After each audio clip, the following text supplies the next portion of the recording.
મેક્સની 2 થેલી વાવેલી, એનામાં આ તમે જોઈ શકો પાછળ દેશન મેક્સ છે અને સારું ઉત્પાદન અને ખાવામાં પણ મેઠી. અને અમે પણ ગઈ સાલે પણ વાવી હતી, આ સાલે પણ વાવી છે, એટલે સારી છે બાજરી. અને આવતી સાલે પણ હું 2 થેલી વાવી છે, એવી પણ મને સારો લાગ્યો એનો અભિપ્રાય. ને બીજો સાહેબ પણ આવ્યા. બરાબર. તો તમને આ બાજુ જે લાગી એની પવન સામે પડતી નથી? ના, પવન સામે કોઈ પડવાનું, એનામાં 8 થી 8 કલાક પાવર આખો લાઈટ આખો, બરાબર, કોઈ પડવાની કોઈ શક્યતા જ નથી આગળ બાજરીમાં. અને છેલ્લે સુધી એનો ઘાસચારો એકદમ લીલો રહેશે.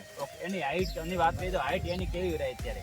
હાઈટ એની 6 ફૂટથી વધારે ફૂટની ઉપરની હાઈટ છે. હા, ઉપરની હાઈટ છે. અને એના ડુંડાની વાત કરીએ ત્યારે ડુંડા પણ સારા છે, એના મજબૂત છે અને ભરાવદાર છે. બરાબર. તો અમારા બીજા ખેડૂત મિત્રોને આપ શું ભલામણ કરવા માંગો? હું બધા ખેડૂતને એમ કહેવા માંગુ છું કે આપણે તમે એક વખત સનમેક્સ વાવો અને એનું ઉત્પાદન જુઓ. અને ખાવામાં પણ એટલી મેઠી છે, જે 94-44 પહેલા વાવતા એવી જ ખાવામાં મેઠી છે. બરાબર. એટલે એક વખત તમે ટ્રાય કાઢજો બધા ખેડૂતોને હું કહું છું.